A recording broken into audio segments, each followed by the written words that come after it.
Good morning. Welcome to week 2 of Composition 2. And just a little clarification, this is an introduction to literature and further incorporation of the MLA research style that was introduced in Comp 1. So you will be reading literature and digging deeply because this is critical thinking. Just reading the story for plot, okay, you did that in the second and third grade. A little story, here's what happens. But analysis, just like in chemistry, you are breaking a work, in this case, a literary work, down to analyze its parts. And then when you analyze the parts, and that's back to your literary terms, so please do review those quizzes to make sure you understand those terms. You'll be able to synthesize to put the piece together. Water, hydrogen, oxygen. You break down those parts in order to better understand the composition of water. Kind of the same idea here with analysis. You really delve deeply, breaking a work down into pieces to understand the author's message, his or her narrative argument or theme, what they want to say, what they want to teach or sell in a piece of literature. And that's always going on. It's why feminists, and this always kind of cracks me up, but feminists absolutely, and you can dig into what they write about fairy tales. Feminists, you're really rather militant feminists, do not like fairy tales because the theme of so many fairy tales is that Cinderella needs a prince to rescue her. So there's always a message, an argument being delivered in a literary work that you can either, as a reader, agree with or disagree with. So let's talk a little bit about last week's materials and the story you read for last week as well. By the time you watch this, I will probably have met with some of you in your individual conferences. The others of you I will meet with on Wednesday. Again, this is just a quick touch base time, so I can kind of, and boy, do facial gestures say a lot, particularly mine. I have an extremely expressive, all too often it gets me in trouble, facially expressive gesturing, and I convey too much sometimes. But it is nice because I can kind of pick up on if you're struggling. As I see your face, as you tell me, well, whatever, I kind of had trouble with this. We can pick up on it and clarify it. Another thing that you might want to keep in mind for these conferences, if you got a grade on an assignment and you just flat don't understand it, let me know. A couple of semesters ago, students, like it or not, technologically supported class, there's still a lot of online stuff going on. And students said I gave them too much feedback. So I've kind of backed off from that to some degree. But if you need more clarification, just let me know. Also, in those quick little conferences, we can establish if we need to set up another time to visit in more length, because I do want to help you succeed this semester. That's why you're here. That's why I'm here. So please let me know how I can best do that. Refer frequently to those introductory materials pages. There was quite a bit there to digest week 1.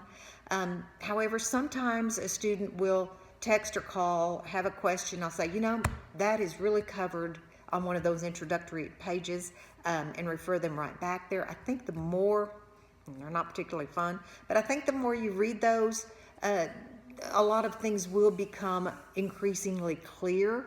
But again, don't hesitate to text or call, and if I send you back there, it's in no way critical. It's just, I think this is the best way to clear this up for you. It's there, kind of digest it one more time.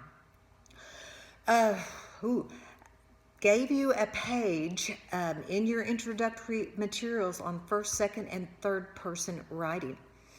Should have been covered in Comp 1, but you never know. Modern Language Association, MLA, that is the research style used in the humanities that, again, we will be using this semester, requires that formal writing use third person. Get in the habit of that. Study that page. If you are at all unclear as to what third person is, I think that just reading that page over will clear that up for you. If not, again, let me know, particularly in our conferences, and make a note of things as I'm going through all this that you're still a little bit puzzled by, and we can hit those in your conference. But third person writing is required in formal writing in an MLA class, so do review that carefully.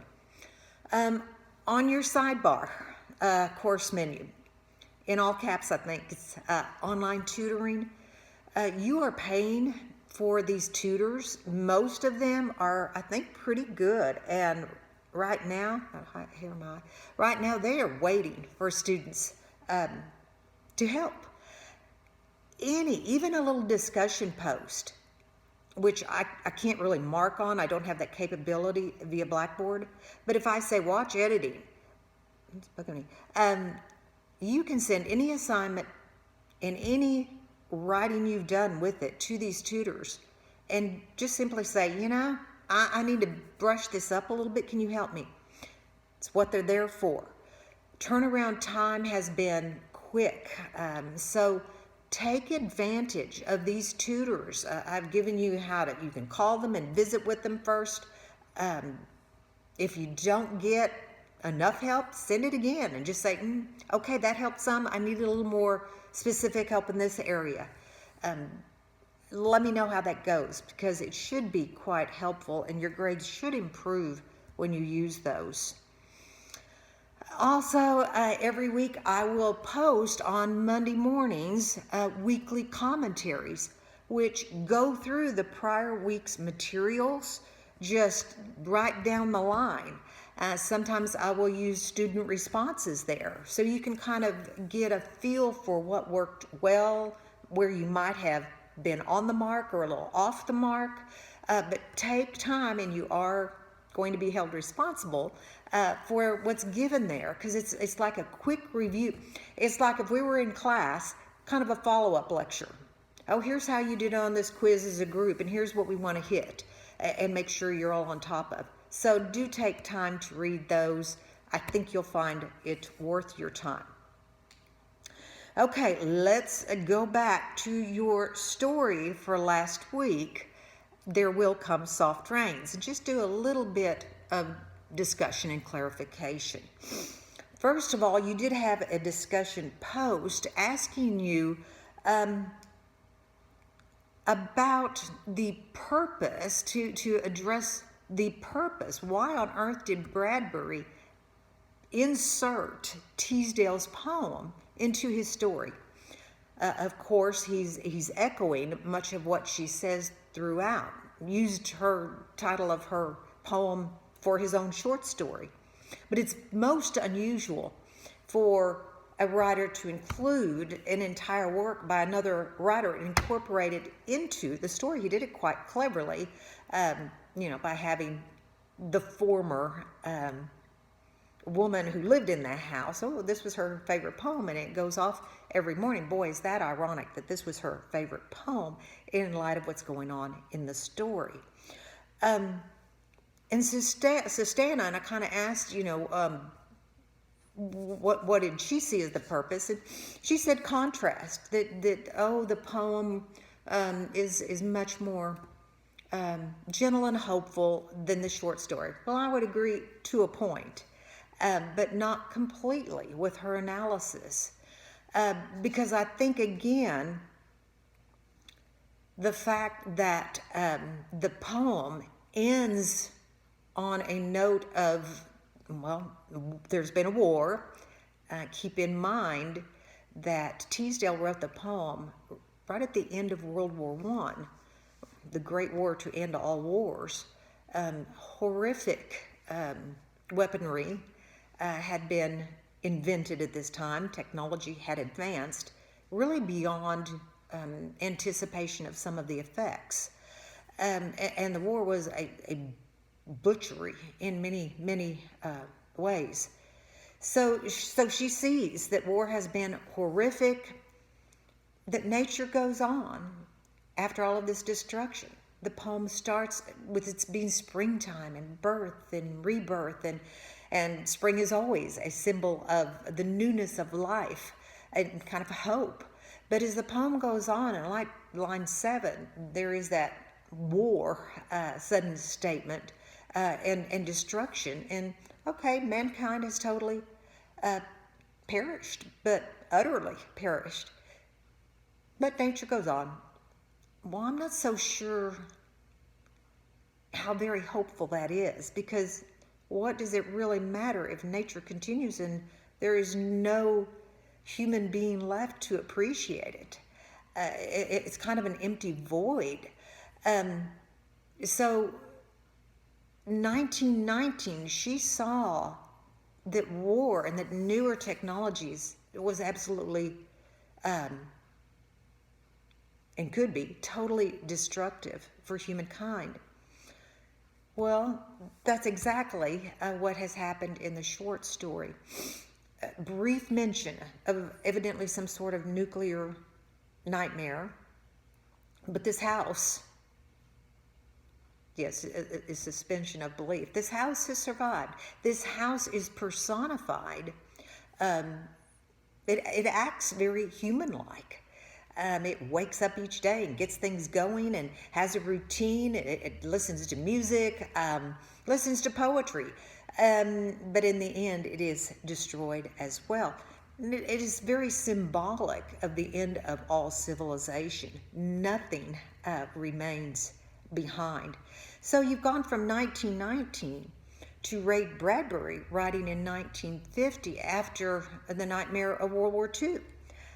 So yes, the tones differ a little bit, but I think the overall messages, the themes of the poem and the short story are quite similar.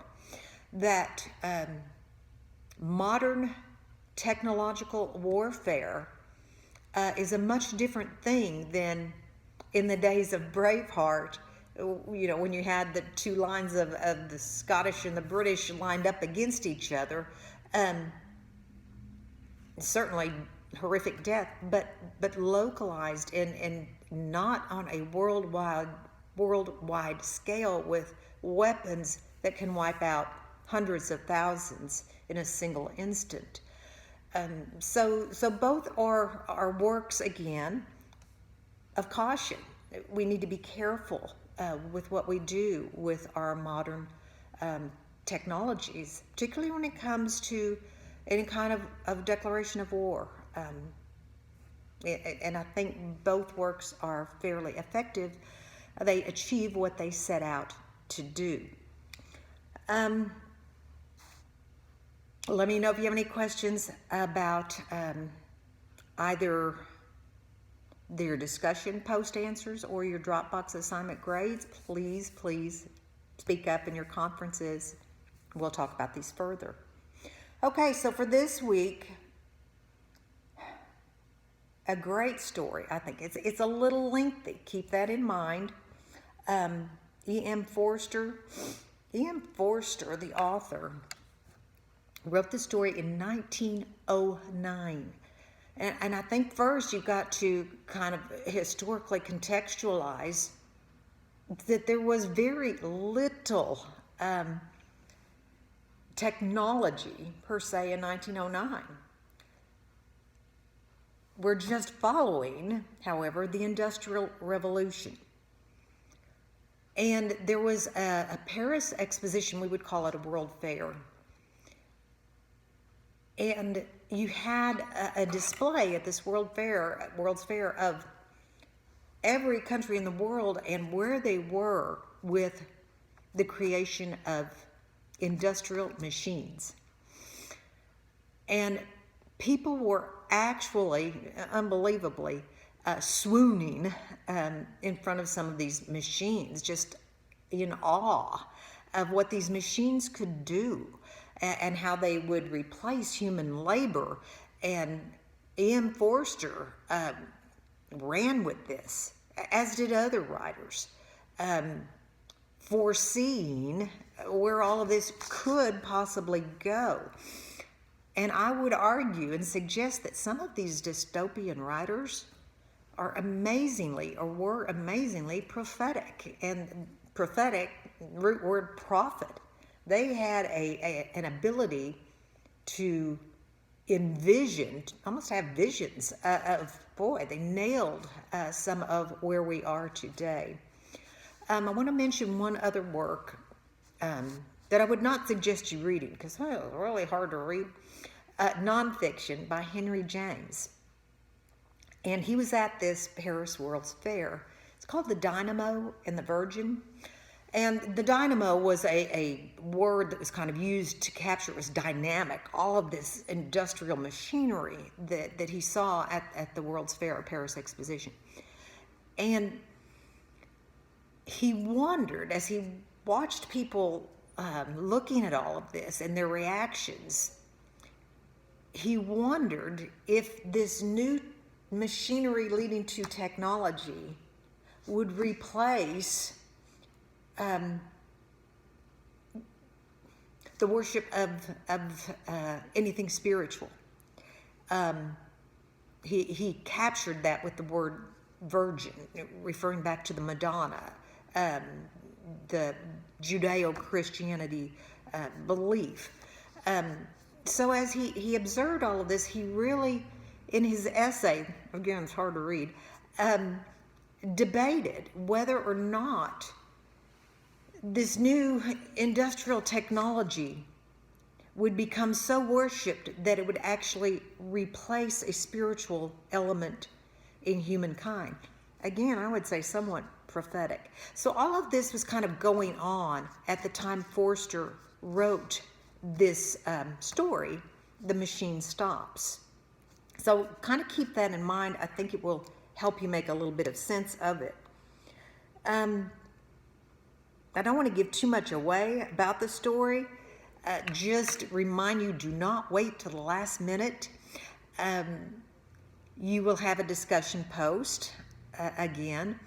And in the discussion post, I'm generally going to try to illustrate that in one way or another, something in these stories connects very much to the reality of where we are today. In this case, you're going to kind of look at a little article about robot care for the elderly in Japan.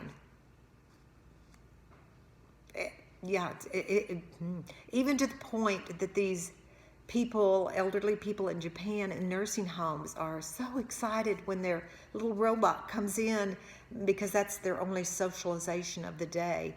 And artificial intelligence, I don't know where we're going.